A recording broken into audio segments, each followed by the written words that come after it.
Party में जाने के लिए बहुत देरी हो रही थी, लेकिन चित्रा के ऑर्डर को नक्श भला कैसे इग्नोर कर सकता था। तुरंत ही नक्श चित्रा के सामने जाकर खड़ा हो गया और चित्रा के बोलने का इंतजार करने लगा। हालांकि नक्श के अंदर एक गहरा बदलाव आ गया था और अब उसे किसी के भी ऑर्डर को पूरा करने या सुनने की कोई जरूरत नहीं थी। लेकिन नक्श अपने अंदर आए इस बदलाव की भनक भी चित्रा को नहीं लगने देना चाहता था। नक्श, तुम्हें याद है कुछ दिन पहले मैंने तुम्हारा अनिका का हॉस्पिटल में एक चेकअप करवाया था? उसकी रिपोर्ट्स आ गई है। अच्छा। और हर बार की तरह इस बार भी कुछ पता नहीं चल रहा है। तुम दोनों के बॉडी में कोई दिक्कत नहीं है। तो अब मुझे तुम एक सच सच बताओ कि क्या तुम्हारी फैमिली में किसी को कोई दिक्कत है या तुम्हारे खानदान में किसी के बॉडी में कुछ हो? तुम समझ रहे हो ना मैं क्या बोल रही हूँ? किसी को कोई जेनेटिक प्रॉब्लम? चित्रा की बात सुनकर नक्श का चेहरा शर्म से झुक गया। ऐसे कैसे चित्रा उसके परिवार वालों पर बेवजह शक कर सकती थी? लेकिन अपने गुस्से को संभालते हुए नक्श ने शालीन अंदाज में कहा, नहीं माँ, ऐसा कुछ नहीं है। मेरे परिवार में किसी को कोई जेनेटिक डिसऑर्डर या कोई बीमारी नहीं है। अगर ऐसा होता तो मुझे तो पता होता ना, और ना ही मैंने ऐसा कुछ सुना है। नक्श ने पूरे विश्वास के साथ अपनी बात सामने रखी, लेकिन चित्रा ने उसकी बातों को इस तरह हवा में उड़ाया जैसे मानो वो झूठ बोल रहा हो। ठीक है, तो एक काम करो, तुम अपने माँ बाप को लेकर हॉस्पिटल जाओ और उनकी चेकअप कराओ। फुल बॉडी की करवाना, जो भी खर्चा होगा वो मैं दे दूंगी। क्या है ना, ऐसे सारे मामले में ना ढिलाई नहीं बरतनी चाहिए। चित्रा के बोलने के अंदाज से ऐसा लगा जैसे मानो सच में नक्श के माँ बाप को कोई बहुत बड़ी बीमारी हो। इस बारे में नक्श के पास कहने के लिए कुछ नहीं था, और अगर वो कहता भी तो क्या कहता। कुछ देर तक उन दोनों के बीच खामोशी बनी रही। नहीं, जब उन्हें कोई बीमारी नहीं है तो उनके चेकअप की भी कोई जरूरत नहीं है। नहीं, मेरा कहने का मतलब ये है कि मैं नहीं चाहता कि खामखा आप भी अपने पैसे को बेफजूली वेस्ट करें। और आप ही सोचिए ना, मेरे माँ बाप का इस उम्र में अस्पताल जाना कहाँ की समझदारी है। ओह, तुम ज्यादा होशियार मत बनो। जितना कहा गया है उतना ही करो। तुम तो ऐसे कह रहे हो जैसे कि उनको हॉस्पिटल में कोई खा जाएगा। अरे भाई, इतने बड़े हॉस्पिटल में चेकअप कराना उनके किस्मत की बात है, समझे? और वैसे भी उनके लिए अच्छा ही रहेगा। वैसे मुझे भी एक काम है, अनिका आएगी तो हमें एक गैदरिंग के लिए जाना है। अच्छे से तैयार हो जाना, वहां मुझे किसी से कोई एक बात भी नहीं सुननी पड़ी। हाँ, जहां होशियारी दिखानी चाहिए वहां तो दिखाता नहीं, बड़ा आया मुझे सिखाने। नक्श को समझ नहीं आ रहा था कि जब उसकी और अनिका दोनों की ही बॉडी में कोई फॉल्ट नहीं है तो इस बार भी प्रोसेस फेल क्यों हो गया। पिछले 1.5 सालों से लगातार नक्श और अनिका आईवीएफ के जरिए टेस्ट ट्यूब बेबी करने का ट्राई कर रहे हैं, लेकिन हर बार उनका प्रोसेस फेल हो जाता है। इस बार भी रिजल्ट्स फेल आए। नक्श को समझ नहीं आ रहा था कि अब करे तो क्या करे। ऐसे में क्या चित्रा का उसके परिवार वालों पर बेबुनियाद आरोप लगाना सही है? क्या जेनेटिक डिसऑर्डर की वजह से भी ऐसा कुछ होता है? लेकिन असल बात तो ये थी कि अनिका उसे अपने आसपास भी भटकने नहीं देती थी। 2 सालों में शायद ही नक्श उसके पास भी कभी बैठा हो। शादी को इतना वक्त हो गया था, लेकिन उसके परिवार वालों को अभी भी अनिका से कोई खुशखबरी सुनने नहीं मिली थी। अभी तक तो किसी ने भी चित्रा या अनिका से इस बारे में नहीं पूछा था, लेकिन टाइम निकलने के साथ साथ लोगों का शक बढ़ता जा रहा था, और यही वजह थी कि इतना सब खेल खेलने की जरूरत पड़ी। चित्रा तो वहाँ से चली गई थी, लेकिन नक्श के दिमाग में अभी भी उसकी ही बातें चल रही थी। नक्श को समझ नहीं आ रहा था कि जब उसकी और अनिका दोनों की ही बॉडी में कोई फॉल्ट नहीं है तो इस बार भी प्रोसेस फेल क्यों हो गया। हालांकि डॉक्टर ने खुद चित्रा और अनिका से कहा था कि अगर वो नॉर्मल प्रोसेस से बच्चा करने का ट्राई करे तो बिना किसी परेशानी के वो सक्सेसफुल हो सकते हैं। लेकिन अनिका नक्श को अपने लायक नहीं समझती थी और ये बिल्कुल भी नहीं चाहती थी कि नक्श उसे टच भी करे। भला अब इसमें गलती नक्श की कैसे हुई? लेकिन जब इस बार भी वो लोग सक्सेसफुल नहीं हो पाए तो बेचारे नक्श को आरोपी बना दिया गया। यहाँ तक कि चित्रा नक्श के परिवार वालों पर ही शक करने लगी। नक्श जानता था कि उसकी इसमें कोई भी गलती नहीं है, लेकिन वो मजबूर था। अनिका के पिताजी की इज्जत करने के नाते नक्श ने हमेशा खामोश रहना ही ठीक समझा था। नक्श ने डिसाइड किया कि उसे अभी के लिए इस टॉपिक को छोड़ देना चाहिए। अभी उसके सामने उसके पुराने क्लासमेट्स की रियूनियन पार्टी थी, जहाँ उसके सारे पुराने दोस्त आने वाले थे। कम से कम वहाँ जाकर उसे कुछ तो अच्छा फील होगा, और वहाँ जाने के लिए उसे एकदम नाइसली ड्रेस्ड होना जरूरी है। नक्श ने मुंह हाथ धोए और चकाचक कपड़े पहनकर घर से बाहर निकला। नक्श के पास अपनी खुद की कोई कार नहीं थी, ले देकर उसके पास अपना इलेक्ट्रिक स्कूटर था। अपने स्कूटर को कार समझकर नक्श सीधे होटल प्राइम स्टार की तरफ निकल पड़ा था। और आज नक्श के क्लासमेट्स की रियूनियन पार्टी भी यही होने वाली थी। ब्लैक कलर का सूट पहने नक्श अपने पुराने स्कूटर पर होटल पहुंचा। वहां खड़े होटल स्टाफ कंफ्यूज हो गए। सूट पहनकर कोई इंसान अपने खटारा स्कूटर लेकर कैसे आ सकता है? हालांकि होटल के स्टाफ ने कुछ कहा नहीं, लेकिन नक्श को देखकर वो मन ही मन हंस रहे थे। नक्श मिरर में अपनी शक्ल देखने लगा। अभी नक्श होटल के अंदर जाने ही वाला था कि तभी उसे पीछे से किसी ने आवाज दी। ओए नक्श, रुक जा भाई, मेरा भी इंतजार कर ले। उस लड़के को देखते ही खुशी से झूमते हुए नक्श ने चिल्लाते हुए कहा। अरे हर्ष, नक्श खुश हो गया और उसकी खुशी साफ बता रही थी जैसे उसने कई दिन बाद अपने दोस्त को देखा था। हर्ष नक्श का ही क्लासमेट था और स्कूल का स्पोर्ट्स कैप्टन था। लंबा और हैंडसम होने के कारण लड़कियों में उसके खूब चर्चे रहते थे। यहाँ तक कि बड़ी क्लास की लड़कियां भी उसे दोस्त बनाना चाहती थी। उसकी दीवानगी की कोई कमी नहीं थी। अभी भी उसके पीछे कई लड़कियां पड़ी थी, लेकिन हर्ष हर किसी को घास नहीं डालता था। अरे वाह, तेरी गाड़ी है? हाँ यार, अरे कमाल है, तेरे बालों के साथ ये गाड़ी भी बड़ी हो गई। काफी महंगी होगी ना? नहीं यार, सिर्फ 50 लाख की है। बस 50 लाख? चलना यार, तू छोड़ना, चल अंदर चल। अपनी अमीरी का दिखावा करने के बाद हर्ष ने अपनी नजरें यहाँ वहाँ घुमाई। तभी उसकी नजर साइड में खड़े पुराने से स्कूटर पर पड़ी। नक्श, हाँ? तू यहाँ किसमें आया? अरे किसमें क्या आया है ब्रो? अपनी हवाई स्कूटर में आया हूँ, अभी सर्विस कराई है, मस्त हवा में चलती है। टेस्ट ड्राइव ले, चाबी भी लगी हुई है। हाँ ना? कभी और यार, कभी और। तू सच में बिल्कुल नहीं पता। चल चल चल, अंदर चल, वेट कर रहे होंगे यार, रुक चल। वो गाड़ी लगा देना प्लीज। हाँ ना? जैसे ही नक्श और हर्ष अंदर पार्टी हॉल में पहुंचे, वैसे ही सारे जूनियर्स ने हर्ष को घेर लिया और ग्रीट करने लगे। इस दौरान हर्ष ने नक्श को कब साइड में कर दिया, नक्श को पता ही नहीं चला। ये देखकर एक पल के लिए नक्श को काफी बुरा लगा, क्योंकि वो बड़ी उम्मीद के साथ अपने दोस्तों से मिलने आया था। निराश होकर उसने मन ही मन सोचा कि उसके लिए तो एक कोना ही ठीक है, और फिर वो कोने में रखी चेयर पर जाकर बैठ गया। कुछ देर तक नक्श ने अपने आप को मन ही मन कोसा कि वो यहाँ क्या लेने आया है, लेकिन फिर जब वहाँ बैठे बैठे बाकी लोगों को देखा तो मन ही मन सोचा कि यहाँ मौजूद जितने भी लोग एक दूसरे की वाहवाही कर रहे हैं, ये बस एक दिखावा है, बाकी कुछ नहीं। कम से कम नक्श के साथ जो हुआ वो एक सच्चाई तो थी। अगर इंसान अपनी जिंदगी में बेबस और लाचार हो जाए तो दुनिया उसके साथ कैसा सलूक करती है, ये बात नक्श अच्छी तरह से जानता था। नक्श अभी ये सब कुछ नोटिस कर ही रहा था कि तभी उसके फोन की घंटी बजी और उसने देखा कि उसके दादाजी का मैसेज आया है। अब इसे टोकन ऑफ लव कहे या फिर भानुशाली ग्रुप को नक्श की जरूरत। नक्श के एग्रीमेंट लेटर के हिसाब से भानुशाली ग्रुप को 24 घंटों के अंदर नक्श के अकाउंट में 2 करोड़ रुपए डालने थे, वरना नक्श और भानुशाली ग्रुप के बीच का एग्रीमेंट फेल हो जाता। नक्श के अकाउंट में वो पैसा भी आ गया था। ये देखते ही नक्श ने एक बार फिर से उन लोगों की तरफ देखा और मन ही मन सोचा, सच कहें तो इंसान की कोई कीमत नहीं होती, बल्कि कीमत तो उसके पैसे की होती है। सभी चीजों पर गौर करते हुए नक्श की नजर अचानक से शिवानी पर पड़ी। अगर हर्ष ने नक्श के साथ ऐसा व्यवहार नहीं किया होता तो शायद वो शिवानी से दूर ही रहने की कोशिश करता, लेकिन बाकी लोगों के बर्ताव की वजह से अब वो उस पार्टी में मौजूद सभी लोगों का टेस्ट लेना चाहता था। देखना चाहता था कि आखिर इनमें से कौन सच्चा है और कौन बेईमान है। तभी नक्श बार काउंटर की तरफ चला गया और धीरे धीरे शिवानी की तरफ बढ़ने लगा। जैसे ही वो शिवानी के पास पहुंचा, उसने वो वाइन का गिलास शिवानी की तरफ बढ़ाते हुए बोला, शिवानी।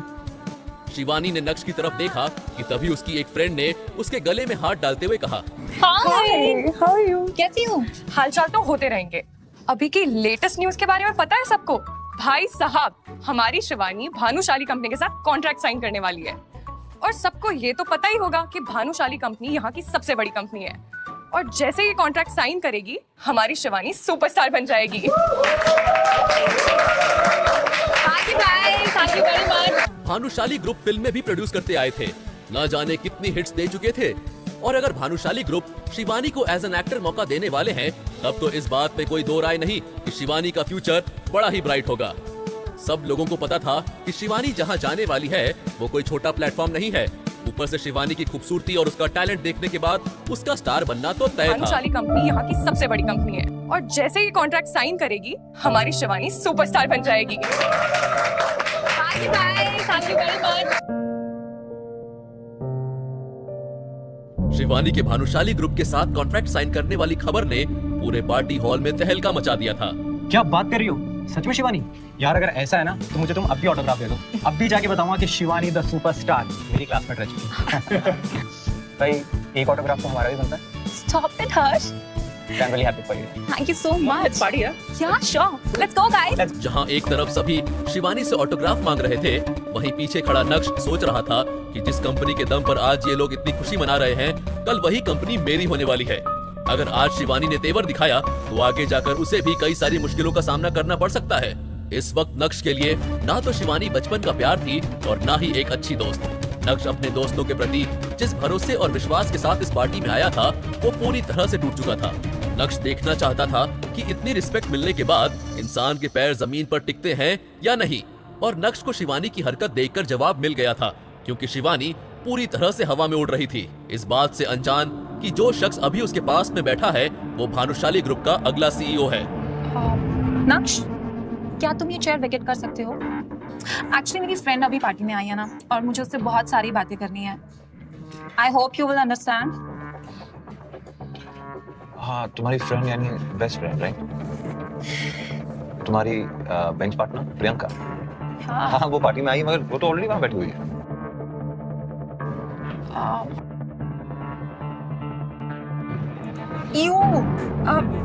मुझे तुम्हारी बॉडी से बहुत गंदी स्मेल आ रही है। मुझे तुम्हारे साथ बैठ के इतना अनकंफर्टेबल फील हो रहा है ना। क्या तुम अपनी सीट चेंज कर सकते हो? जब नक्श ने अपनी बॉडी को स्निफ किया तो उसे तो ऐसी कोई स्मेल नहीं आई, आती भी कैसे। इस पार्टी में आने से पहले नक्श अच्छी तरह से तैयार हुआ था। अब तो ऐसा लग रहा था जैसे इस लड़की की नाक में ही कोई दिक्कत है। शुभ बात करते शिवानी। नक्श भाई, नहा के नहीं आ गया? ये तो अपना काम कर रहा है। छोड़ो यार, नक्श हमारा पुराना क्लासमेट रह चुका, हमें उसे समझना पड़ेगा गाइस।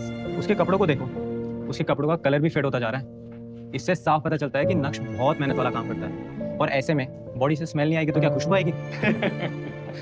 तुम हटो, तुम मेरी जगह जाके बैठो, तुम शिवानी को बीमार कर दोगे। नक्श, छोड़, चल चल चल, कम। शू बात करे, पागल हो गया भाई? शिवानी अच्छी लड़की नहीं है, क्यों मुसीबत अपनी कर लेता है? छोड़ना उसको यार, तू कितने टाइम के बाद मिल रहे हैं यार, आज तो दबा के पियेंगे। ले पी। नक्श के पुराने क्लासमेट्स में से एक हार्दिक ही था जो नक्श को अच्छे से ट्रीट करता था। जब भी स्कूल में हार्दिक को बुलाया गया तो नक्श उसे बचाने के लिए हमेशा पहुंच जाता था। अब आप लोग इन दोनों की दोस्ती के बारे में तो समझ ही गए होंगे। दिल की दोस्ती के अपने ही स्वैग होते हैं जनाब। पीछे वाले गाना तो बजा दे। नो गाना, ओनली खाना। गाइस, गेम खेलते हैं। Let's go. क्या शिवानी, अब तो तुम स्टार बनने वाली हो। एक परफॉर्मेंस हमारे लिए भी बनता है यार। डोंट बी शाय यार, come on guys. Shivani, Shivani, Shivani, Shivani. Okay. हाँ, कर दिया। For you guys.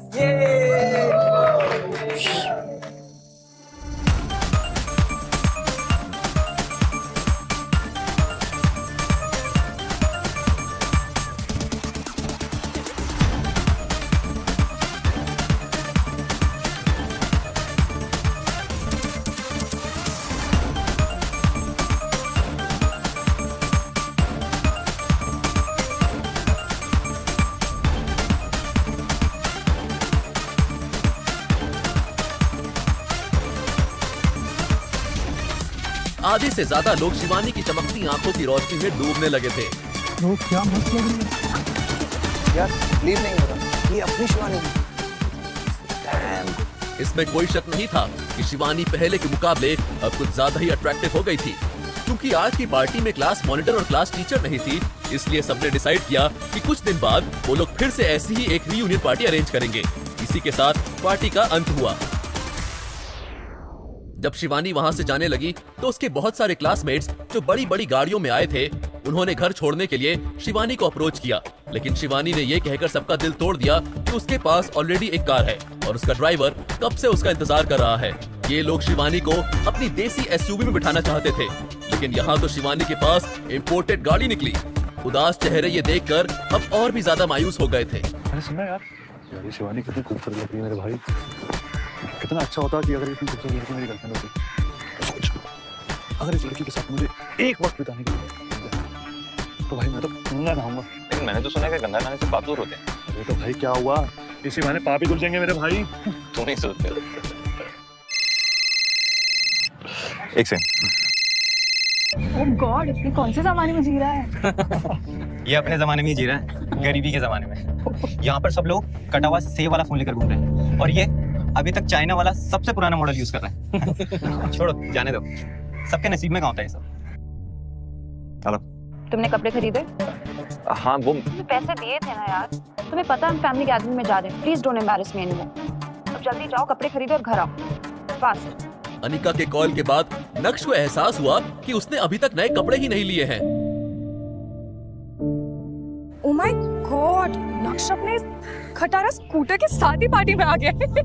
तुम्हें नहीं लगता कि आधे रास्ते में इसकी बैटरी खत्म हो जाएगी।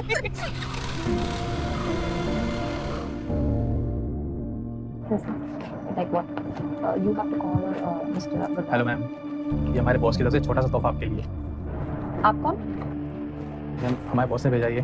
क्या बात है मैम, बॉयफ्रेंड की तरफ से गिफ्ट। वाकई में अनिका ने अपने एम्प्लॉयज को बोलने की काफी छूट दे रखी थी। ज्यादा बकवास मत करो, मेरा कोई बॉयफ्रेंड नहीं है। आपके बॉस कौन है? सॉरी मैम, हमारे बॉस ने बोला है कि उन्हें पूरी उम्मीद है कि आप उनकी आइडेंटिटी को गैस कर लेंगी। ये तोहफा सिर्फ और सिर्फ आपके लिए है और मुझे पूरी उम्मीद है आज की रात आपकी शानदार जाएगी। वैसे उस गिफ्ट बॉक्स में था क्या? सूरत शहर में ऐसा कौन सा बॉस आ गया जो अनिका को गुमनाम तोहफा भेजने लगा? क्या अनिका था कि उसे एक्साइटेड होना चाहिए या नहीं, क्योंकि वो इस गिफ्ट बॉक्स के सेंडर को नहीं जानती थी। खैर, अपने कंफ्यूजन को साइड में रखते हुए जैसे ही अनिका ने उस गिफ्ट बॉक्स को खोला, वैसे ही अनिका दंग रह गई। उसकी सेक्रेटरी तो ठीक उसके पीछे खड़ी थी, वो भी अपने आप पर काबू नहीं रख पाई। वाओ मैम, ये तो ड्रीम लेवल नेकलेस है। अपनी कंट्री में ऐसे सिर्फ 10 ही नेकलेस हैं, जिसमें से एक नेकलेस आपके पास ही है। आपका बॉयफ्रेंड तो बहुत ही अटेंटिव है। अनिका की नजर जैसे ही उस नेकलेस पर पड़ी, वैसे ही उसे पता चल गया था कि ये एक असली ड्रीम लवर नेकलेस है, क्योंकि उसे ये नेकलेस बचपन से ही बहुत पसंद था और उसे dream lover rare diamond necklace के बारे में डिटेल जानकारी भी थी। उसे ये सब काफी अनरियल सा लग रहा था। कहीं वो सपना तो नहीं देख रही थी? आखिर ड्रीम लवर नेकलेस उसे किसने दिया होगा? क्या वो विहान हो सकता है? लेकिन विहान के लिए ड्रीम लवर नेकलेस खरीदना इतना आसान नहीं होगा। कहीं ऐसा तो नहीं कि विहान को नक्श की बातों का कुछ ज्यादा ही बुरा लग गया हो और वो अनिका के सामने अपने आप को महान दिखाने के लिए अपनी सारी सेविंग्स इस ड्रीम लवर में लगा बैठा। ये सब सोचते हुए अनिका के दिल में कुछ कुछ होने लगा था और ये कुछ कुछ विहान को लेकर हो रहा था। अनिका अंदर ही अंदर बहुत टच फील कर रही थी। You can leave now. Thank you. अगर आज की फैमिली गैदरिंग में अनिका ने ये ड्रीम लवर नेकलेस पहना तो वो अपने खानदान की पहली औरत होगी जिसके पास इतना बेशकीमती हार है। अनिका मिसाल बन जाएगी, खानदान उसे हमेशा याद रखेगा। ये सब सोच सोच कर अब उसे और भी ज्यादा एक्साइटमेंट हो रही थी। दूसरी तरफ नक्श कपड़ों को लेकर बहुत परेशान हो रहा था। उसने मॉल में मोस्टली सारे आउटलेट्स को कवर कर लिया था, लेकिन उसे अपने लिए कोई भी ढंग का सूट पसंद नहीं आ रहा था। हर किसी सूट में उसे कोई ना कोई खामी नजर आ रही थी, किसी का कलर तो किसी की फिटिंग। अब उसे ऐसा लगने लगा था कि यहाँ तो उसका काम नहीं बनने वाला है। जब नक्श को कुछ भी समझ नहीं आया तो उसने अपनी पर्सनल सेक्रेटरी को कॉल किया, जो उसके दादाजी ने उसके लिए अरेंज की थी। धीरे धीरे भानुशाली ग्रुप नक्श को सारी लग्जरीज देता हुआ दिखाई दे रहा था। नक्श की सेक्रेटरी बहुत ही एफिशिएंट थी। आधे घंटे से भी कम समय में उसने नक्श के मुताबिक एक ऐसा सूट का इंतजाम किया जिसका कलर भी अच्छा था और उसकी फिटिंग भी परफेक्ट थी। अब नक्श को वाकई में लगने लगा था कि वो किसी बड़ी कंपनी का सीईओ है। फाइनली सूट मिल गया था और अब नक्श अपनी हवाई की सवारी करते हुए सीधा घर की तरफ निकल पड़ा था। जैसे ही नक्श घर में घुसा, उसने देखा कि उसकी बीवी लिविंग रूम में आईने के सामने ड्रीम लवर नेकलेस पहने अपने आप को निहार रही थी। निहारती क्यों नहीं, उसकी खूबसूरती में चार चांद जो लग गए थे। ऐसा लग रहा था कि नक्श के तोहफे से उसकी बीवी काफी सेटिस्फाइड है। इतनी सेटिस्फाइड है कि जैसे ही उसे ये नेकलेस मिला, उसने झट से पहन भी लिया। लेकिन सच में अनिका की गर्दन पर ड्रीम लवर नेकलेस वाकई में काफी नोबल और एलिगेंट लग रहा था। मिरर के रिफ्लेक्शन से जब अनिका की नजर नक्श पर पड़ी, जो ठीक उसके पीछे खड़ा था, तो अचानक से अनिका के चेहरे के एक्सप्रेशंस बदल से गए। अनिका ने अपना ध्यान अपने कपड़ों की तरफ डाला जो उसने आज की फैमिली गैदरिंग के लिए पहने थे। एक तरह से अनिका ने नक्श के एग्जिस्टेंस को पूरी तरह से नजरअंदाज कर दिया था। आपको क्या लगा, अनिका नक्श को देखकर खुशी से झूम उठेगी? कैसे, क्यों? अनिका को तो पता ही नहीं था कि उसे ये नेकलेस नक्श ने दिया है। उसके हिसाब से तो ये नेकलेस विहान ने दिया है। अनिका, मुझे जब भी रेयर डायमंड नेकलेस मिलेगा ना, मैं डेफिनेटली तुम्हारे लिए लेके आऊंगा। चित्रा जो चेयर पर बैठकर टीवी देख रही थी, जब उसका ध्यान नक्श के हाथ में उस काले हैंडबैग पर गया तो उसने चौंकते हुए नक्श से कहा, इसमें क्या है? तुम्हारे कपड़े? जल्दी जाओ और चेंज करो, हमें 5 मिनट के अंदर अंदर निकलना है। सारुचे, मैं अभी चेंज करके आता हूँ। नक्श ने चित्रा से कहा और तुरंत ही अपने कमरे की तरफ निकल पड़ा। चित्रा ने उसे सिर्फ 5 मिनट का समय दिया था। उन 5 मिनट में जितना जल्दी हो सकता था, नक्श ने अपने मुंह हाथ धोए, कपड़े बदले और कमरे से बाहर आ गया। जब चित्रा की नजर नक्श पर पड़ी, जिसमें उसने ग्रे कलर का रॉयल सूट पहना था, तो उसकी आंखों में एक अलग ही लेवल का सेटिस्फैक्शन देखा जा सकता था। सूट बुरा नहीं है, पहली बार जवेरी खानदान के दामाद लग रहे हो, वरना हमेशा मुझे वो चिराग लगते हैं। नक्श जल्दी करो, मुझे तुम्हारी वजह से वापस लेट नहीं होना। अनिका के चेहरे पर कोई खुशी नजर नहीं आ रही थी। भले ही नक्श आज कितना ही हैंडसम क्यों न लग रहा हो, लेकिन अनिका उसे हमेशा की तरह दबा ही रही थी। नक्श ने कार ड्राइव की और जल्द ही वो तीनों जावेरी खानदान के मैंशन में पहुंच गए थे। मैंशन के पार्किंग लॉट में पहले से ही 10 से 12 शानदार लग्जरियस कार्स खड़ी थी। ऐसा लग रहा था जैसे महंगी गाड़ियों का एग्जीबिशन हो। चित्रा ने ब्राउन कलर की लॉन्ग ड्रेस पहनी थी। अनिका के बारे में क्या ही कहना, ब्लैक ड्रेस में वो गजब ही खूबसूरत लग रही थी और ऊपर से ड्रीम लवर नेकलेस ने उसे अप्सरा बना दिया था। जब चित्रा और अनिका मैंशन के हॉल में पहुंचे तो उन दोनों की खूबसूरती ने काफी अटेंशन बटोरी। एज यूजुअल नक्श को किसी ने पूछा ही नहीं, वो दोनों उसे अकेला छोड़कर आगे निकल गए थे और चूंकि नक्श उन दोनों के पीछे पीछे आ रहा था इसलिए सभी ने उसे इग्नोर किया। हालांकि कुछ ऐसे भी लोग थे जिन्हें ऐसी फैमिली गैदरिंग्स में नक्श का आना बहुत अच्छा लगता था। अब बैम्बू अंकल को ही देख लो, जब तक वो नक्श को नीचा नहीं दिखा देते उन्हें नॉर्मल फील नहीं होता था। ओह, अपना नक्श है। वाह, मुझे तो यकीन ही नहीं हो रहा तुम्हें इतने अच्छे कपड़ों में देखकर। पहली बार तुम इंसान लग रहे हो। अरे मैं तो तुम्हें पहचान ही नहीं पा रहा था। उन्होंने जानबूझकर इतना तेज चिल्लाते हुए कहा जिससे ज्यादा लोगों की नजर नक्श पर पड़े और वो भी उसका मजाक बनाए। नक्श ने भीनी मुस्कान के साथ मैम्बू अंकल को देखा लेकिन कहा कुछ नहीं। मैम्बू अंकल को लग रहा था कि नक्श कुछ बोलेगा, लेकिन नक्श के शांत रिएक्शन को देखकर मैम्बू अंकल का खून और भी ज्यादा खौल उठा और उन्होंने नक्श को और भी ज्यादा नफरत दिखाते हुए कहा, ये सूट तुमने स्पेशल प्राइस में खरीदा ना? जहां तक मुझे याद आ रहा है ना, ये मैंने चोर मार्केट में देखा था। कितने का? 500? 600? अरे क्या क्वालिटी है इस सूट की? मैम्बू अंकल की बात सुनकर ज्यादा से ज्यादा लोग अब नक्श को नफरत की नजर से देखने लगे थे और कुछ तो नक्श को देखकर जोर जोर से हंस रहे थे। नक्श की बेइज्जती होता देख अनिका को काफी एम्बैरेस्ड फील हो रहा था। उसने नक्श को 10,000 रुपए दिए थे जिससे वो अपने लिए एक अच्छा ब्रांडेड सूट खरीदे, लेकिन अब उसे भी लगने लगा था कि नक्श ने पैसे बचाने के चक्कर में ये सूट किसी सस्ती सेल से उठा लिया है और ये सोचकर उसे नक्श पर और भी ज्यादा गुस्सा आ रहा था। मन ही मन अनिका सोच रही थी कि ये आदमी हमेशा उसे डिफिकल्ट सिचुएशंस में डाल देता है।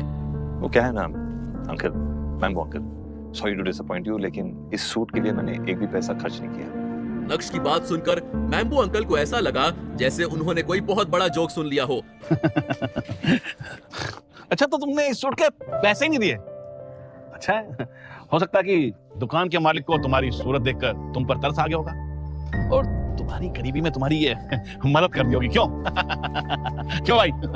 ये सुनकर अब सभी लोग जोर जोर से हंसने लगे थे और सभी नक्श को ऐसे देख रहे थे जैसे मानो वो दुनिया का सबसे बड़ा बेवकूफ हो। ये देखकर चित्रा और अनिका भी काफी एम्बैरेस हो गए थे। चित्रा एक पल भी नक्श के साथ खड़ी नहीं होना चाहती थी। उसका दामाद इतना बेवकूफ है उसने सोचा भी नहीं था। उसे लग रहा था कि अगर वो एक पल और खड़ी रही तो नक्श की वजह से उसकी बची कुछ इज्जत भी चली जाएगी।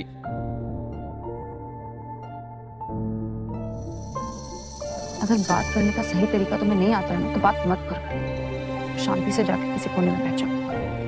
लेकिन अनिका, अनिका इस तरह के फैमिली ओकेजन्स पर नक्श को बिल्कुल भी लाना पसंद नहीं करती थी, लेकिन क्योंकि अब नक्श भी जावेरी खानदान का हिस्सा था इसलिए ऐसे मौकों पर अगर उसे नहीं लाएंगे तो खानदान और भी तरह तरह की बातें बनाएगा और अनिका ये सब नहीं चाहती थी। इसलिए हमेशा की तरह उसे नक्श को मजबूरी में लाना ही पड़ता था और नक्श की वजह से उन्हें हमेशा इसी तरह से एम्बैरेस होना पड़ता था। अनिका, मुझे तुम्हारे बारे में पीछे कुछ भी बात करने का कोई शौक नहीं है, लेकिन ये जो तुम्हारे पति है ना, इन्होंने कभी अमीरी तो देखी है नहीं और ना ही इन्हें अमीरों की तरह रहना आता है। अरे इनका तरीका अलग है, इसलिए हर जगह ये हंसी का पात्र बनता है। लेकिन अनिका, तुमने तो अमीरी देखी है ना, लेकिन तुम की अपने ऊपर खर्च ही नहीं करना चाहती। अब ये जो ये ड्रेस पहनी कितने की है? 15,000 रुपए की है ना? अरे कितने शर्म की बात है कि इतने बड़े ओकेजन पर इतनी सस्ती ड्रेस पहन कर आने की हिम्मत की। मैम्बू अंकल की नजर ऊपर से नीचे तक बस अनिका को ही देख रही थी। उनके चेहरे की शातिर मुस्कान देखकर अनिका काफी अनॉयड फील कर रही थी। जब मैम्बू अंकल ने देखा कि सभी का ध्यान उनकी तरफ ही है तो तुरंत ही उन्होंने अपना एक हाथ ऊपर उठाया और अपने सूट को थपथपाने लगे। उनके एक्सप्रेशंस में एरोगेंस साफ साफ दिखाई दे रहा था। चूंकि आज मुझे जावेरी खानदान के स्पेशल ओकेजन पर आना था, इसलिए मैंने अपने लिए इटालियन डिजाइनर पसंद किया, रिकार्डो टिस्की। नाम तो सुना होगा ना, रिकार्डो टिस्की। और ये मेरा सूट कस्टम मेड है और इसके लिए मैंने पूरे 6 लाख रुपए खर्च किए हैं। कितने? 6 लाख। बेटर, और उधर कहां जा रहे हो? जरा इधर से, इधर से।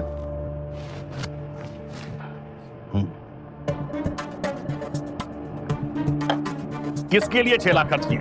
जावेरी खानदान के स्पेशल ओकेजन पर आने के लिए। Family and dignity comes first for me. वाह, 6 लाख रुपए का कस्टम मेड सूट, वो भी इटालियन डिजाइनर का। वाह। मैम्बो अंकल की बात सुनकर सभी लोग शॉक थे। वैसे शॉक होने जैसा कुछ नहीं था। मैम्बो अंकल इटली में ही रहते थे। वहाँ उनका टेक्सटाइल्स का बिजनेस है और बिजनेस काफी अच्छा चल रहा है। इटली की करेंसी में पैसा देना और इंडिया आकर इंडियन करेंसी बांटकर वाहवाही लूटना, ये उनकी बहुत पहले की प्रैक्टिस थी। और जावेरी खानदान में भरे एक से एक नमूने उनकी इस प्रैक्टिस को समझ ही नहीं पाए थे। जब मैम्बो अंकल ने देखा कि सभी लोग उन्हें जलन की नजरों से देख रहे हैं, तो उनके दिल को एक अजीब सुकून मिला। मैम्बो अंकल ने जानबूझकर अनिका का मजाक बनाया, जिससे सभी लोगों का ध्यान उन पर और उनकी अमीरी पर ही टिका रहे। कोई भी अनिका या उसके परिवार को ना देखे या फिर तारीफ करे। नक्श उनके काम को वैसे ही आसान बना देता था और आज तो उन्होंने अनिका पर भी हमला कर दिया और सभी के सामने अनिका को बेवकूफ बता दिया। मैम्बो अंकल की इस हरकत का कोई जवाब देगा या फिर अनिका उनकी इस हरकत को चुपचाप सहन कर लेगी? क्या नक्श अपनी बीवी के बीच में आएगा और मैम्बो अंकल की छुट्टी कर देगा, या फिर अनिका और चित्रा नक्श को बोलने का मौका ही नहीं देंगे? क्या अनिका का परिवार जावेरी खानदान के इस स्पेशल ओकेजन को छोड़कर चला जाएगा, या फिर इस पार्टी में अभी और भी धमाल देखना बाकी है? जानने के लिए सुनिए Insta Empire, only on Pocket FM।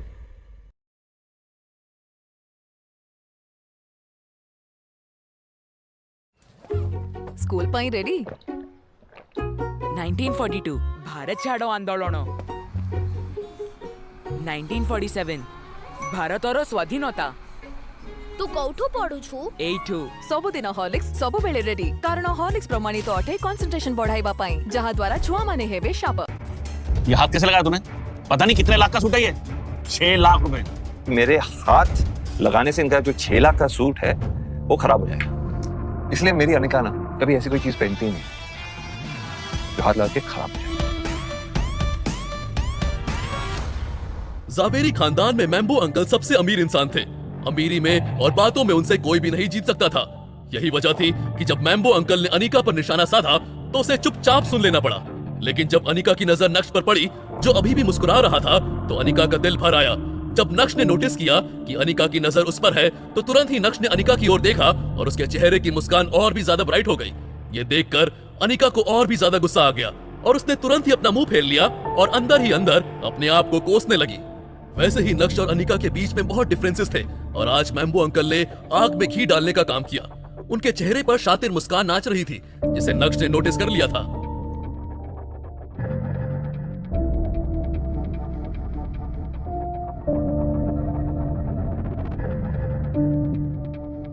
Wow Mambo uncle, ये शैंपेन तो काफी कीमती लगती है। आपकी चॉइस की तो दाद देनी पड़ेगी। ये भी तो काफी महंगी लगती है, जैसे आपका ये सूट है। ये हाथ कैसे लगाया तूने? पता नहीं कितने लाख का सूट है ये। 6 लाख रुपए। तुझे तमीज नाम की चीज नहीं है ना तेरे अंदर? मैम्बो अंकल बहस करने के लिए हमेशा तैयार रहते थे। उन्हें छोटी छोटी बातों को बड़ा बनाने में बहुत मजा आता था। मैम्बो अंकल के बिहेवियर से नक्श को कोई फर्क नहीं पड़ा और मैम्बो अंकल की ओर देखते हुए तंज मारते हुए कहा, सॉरी, ये हाथ मैं ठीक है। अरे आप घबराइए मत प्लीज, आप नाश्ता कीजिए। वो क्या है ना कि मैम्बो अंकल को लगा कि मेरे हाथ लगाने से इनका जो 6 लाख का सूट है वो खराब हो जाएगा। इसलिए मेरी अनिका ना कभी ऐसी कोई चीज पहनती ही नहीं जो हाथ लगा के खराब हो जाए। और मेरी अनिका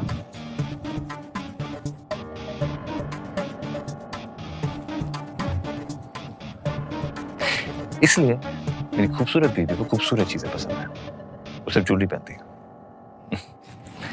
और वो भी बेशकीमती। ये बोलते हुए नक्श ने अनिका को अपनी ओर खींचा, जो नक्श की बात सुनकर पूरी तरह से स्टंट थी। इन 2.5 सालों में नक्श जितनी बार भी जावेरी खानदान के स्पेशल ओकेजन्स में गया, उसका हमेशा इसी तरह से मजाक बनाया जाता था। लेकिन नक्श की कुछ भी बोलने की हिम्मत नहीं होती थी। लेकिन आज नक्श ने सभी को शॉक कर दिया था। चित्रा को तो अपनी आंखों पर यकीन नहीं हो रहा था।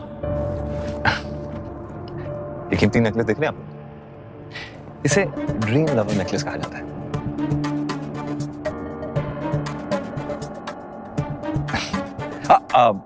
अंकल आप इनकी कीमत मत पूछिएगा, क्योंकि आपने ये जो महंगा वाला सूट पहना हुआ है ना, उससे कहीं ज्यादा महंगाई है। मतलब अगर आप ऐसे 100 सूट भी बना देंगे ना, फिर भी ये ड्रीम लवर नेकलेस की बराबरी नहीं कर पाएगा। वो कहते हैं ना कि शब्दों में बहुत ताकत होती है। नक्श ने ऐसा कुछ कह दिया था कि हॉल में मौजूद सभी लोग साइलेंट मोड पर चले गए थे और पीछे सिर्फ पियानो की मधुर आवाज ही सुनाई दे रही थी। अनिका की गर्दन को गौर से देखने के बाद सारे गेस्ट जैसे पागल ही हो गए। क्या मैंने कुछ गलत तो नहीं सुना या मैं कुछ गलत देख रही हूँ? अरे ये तो ड्रीम लवर नेकलेस ही है। एक पल के लिए अनिका हॉल में मौजूद सभी लोगों के लिए आई कैचिंग पर्सनैलिटी बन गई थी।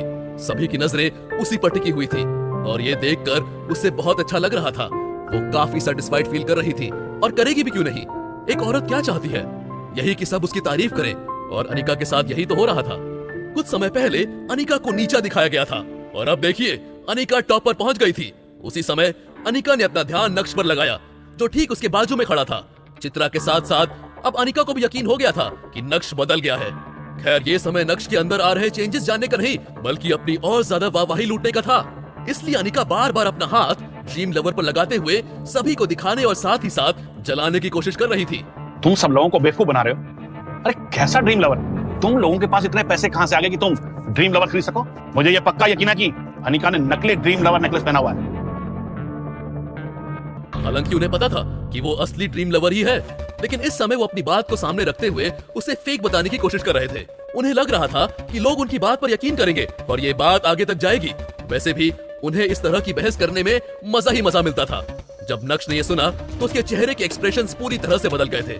मुंह बनाते हुए नक्श ने कहा, आपको यकीन करना है तो कीजिए, वरना मत कीजिए, उससे हमें कुछ फर्क नहीं पड़ता। और हमारे पास कितने पैसे हैं ये आपको बताने की क्या जरूरत है? आप अकाउंट डिपार्टमेंट में काम करते हैं। नक्श चुप हो जाओ। मैं तो बस जवाब जस्ट लेट इट बी ना।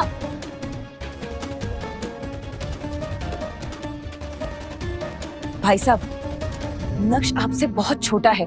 कभी कभी गुस्सा आ जाता है तो वो छोटे बड़ों का लिहाज भूल जाता है, पर आप तो बड़े हैं। आप क्यों ये सब फालतू की बहस में पड़ रहे हैं? छोड़िए ना, जाने दीजिए। मैम्बो भाई, अच्छा कावेरी दिखाई नहीं दे रही है, बच्चे भी नहीं दिखे, कहाँ है सब? अरे कावेरी तो इटली में है भाई। उसका अपना बुटीक का बहुत बड़ा काम है। वो आप लोगों की तरफ फ्री थोड़ी है। नेहर और हेतल भी बहुत अच्छे हैं। नेहल के लिए हमने रिश्ता देख लिया है। अगले साल तो हम उसकी शादी कर ही देंगे। मेरा होने वाला दामाद अमेरिका में बहुत बड़ा डॉक्टर है। अरे मैं तो बहुत खुश हूं कि मुझे इतना बढ़िया दामाद मिला और मुझे उसके लिए बेबी सिट करने की भी कोई जरूरत नहीं है। अरे अच्छा खासा कारोबार है, अपने पैरों पर खड़ा है। और क्या, घर में बैठकर रोटियां नहीं तोड़ता, मेहनत का काम करता है, समझे? मैम्बो अंकल भला कैसे शांत हो सकते थे? उन्हें तो चित्रा ने बल्कि बोलने की अच्छी खासी अपॉर्चुनिटी दे डाली थी। ये सब सुनकर चित्रा बहुत ज्यादा एम्बैरेस्ड फील करने लगी। तभी इतने में एक भारी आवाज सुनाई दी। अरे सब क्या कर रहे हैं? लो आ गई, आओ बा। मैम्बो अंकल के कदम अपनी माँ की तरफ बढ़ने लगे थे। अनिका की दादी, जिनका नाम कल्याणी था, वो अब करीब 90 साल की हो गई थी और उन्हें देखकर हॉल में मौजूद सभी लोग जय श्री कृष्णा बोलते हुए उन्हें ग्रीट करने लगे थे। अनिका की दादी की वजह से ही जावेरी खानदान में समय समय पर ऐसी फैमिली गैदरिंग्स होती थी। अपने बेटे को देखकर कल्याणी के चेहरे पर भी रौनक आ गई थी। लेकिन जब कल्याणी की नजर नक्श पर पड़ी जो अनिका के साथ खड़ा था, तो उनके चेहरे के एक्सप्रेशंस अचानक से बदल गए थे।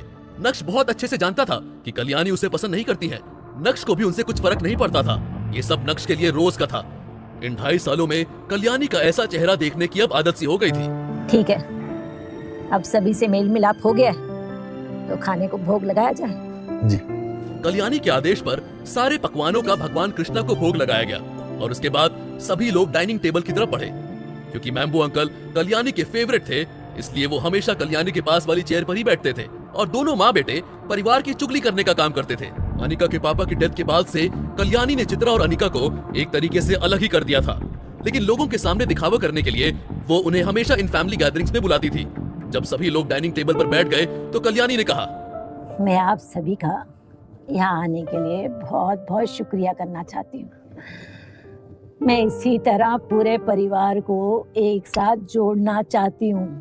जब तक मैं जिंदा रहूँ तब तक मैं सबको एक साथ लेकर चलना चाहती हूँ। मेरे मरने के बाद भले ही आप लोग कुछ भी करो, लेकिन आप सबको एक साथ इतना खुश देखकर मुझे बहुत ही खुशी मिलती है। उम्मीद करती हूँ कि इसी तरह पूरा परिवार हमेशा एक साथ रहेगा और कभी भी एक दूसरे का साथ नहीं छोड़ेगा। प्यार भरा भाषण देने के बाद डिनर की शुरुआत हुई। डिनर में ढोकला, गाठिया, ठेपला, खांडवी, कढ़ी, बाप रे, इतना कुछ था कि डिशेस का नाम लेते लेते ही पेट भर जाएगा। जब नक्श की नजर डिनर स्प्रेड पर पड़ी तो उसके मुंह में पानी आने लगा था। खाने पीने के मामले में नक्श की डाइट बहुत अच्छी थी। जैसे ही खाने की शुरुआत हुई वैसे ही नक्श अपनी धुन में खाना खाने लगा। वो बेफिक्रे की तरह अलग अलग डिशेस के मजे लेने में लगा हुआ था। अनिका और चित्रा ने भी नक्श को कई बार देखा, लेकिन नक्श ने ऐसे प्रिटेंड किया जैसे मानो उसने उन दोनों को देखा ही नहीं हो। नक्श के ईटिंग मैनर्स भी बुरे नहीं थे, बस वो खाना सभी से बहुत फास्ट खाता था और इसी वजह से सब उसे घूरते थे। लेकिन अगर नक्श खाना खाते हुए इस सब के बारे में सोचेगा तो वो ठीक से खाना नहीं खा पाएगा। खाना खाते हुए अचानक से कल्याणी ने बोलना शुरू किया। यहाँ आने से पहले मुझे एक बहुत ही रिलायबल न्यूज़ मिली है कि भानुशाली ग्रुप अपना सीईओ बदल रहा है और ये भी सुनने में आया है कि वो सीईओ बहुत ही यंग है, बिल्कुल हमारी पोती अनिका के जैसे। शायद 2-3 दिन में ऑफिशियली अपॉइंट कर दिया जाएगा। कल्याणी की बात खत्म होते ही वहाँ मौजूद सभी के चेहरों पर सरप्राइज एक्सप्रेशन देखा जा सकता था। फुसफुसाने का दौर भी शुरू हुआ और सभी के मन में कुछ बेसिक कॉमन सवाल थे कि भानुशाली ग्रुप अचानक से अपना सीईओ क्यों बदल रहा है। उस कंपनी में ऐसी भी क्या उथल पुथल हो गई है कि उन्हें सीईओ बदलने की जरूरत पड़ रही है। वो नया सीईओ कौन होगा, वो क्या नए चेंजेस लेकर आएगा, भानुशाली ग्रुप का फ्यूचर प्लान क्या है, वगैरह वगैरह।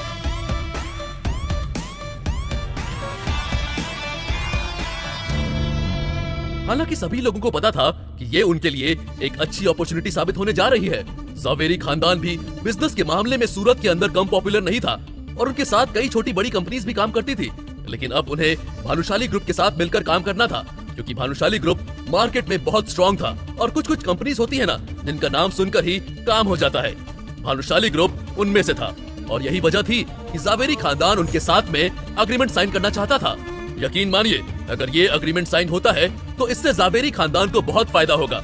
ज़ावेरी खानदान की ऊंचाई की नई शुरुआत हो जाएगी। लेकिन क्या भानुशाली ग्रुप का नया सीईओ ज़ावेरी खानदान से कोई डील करेगा?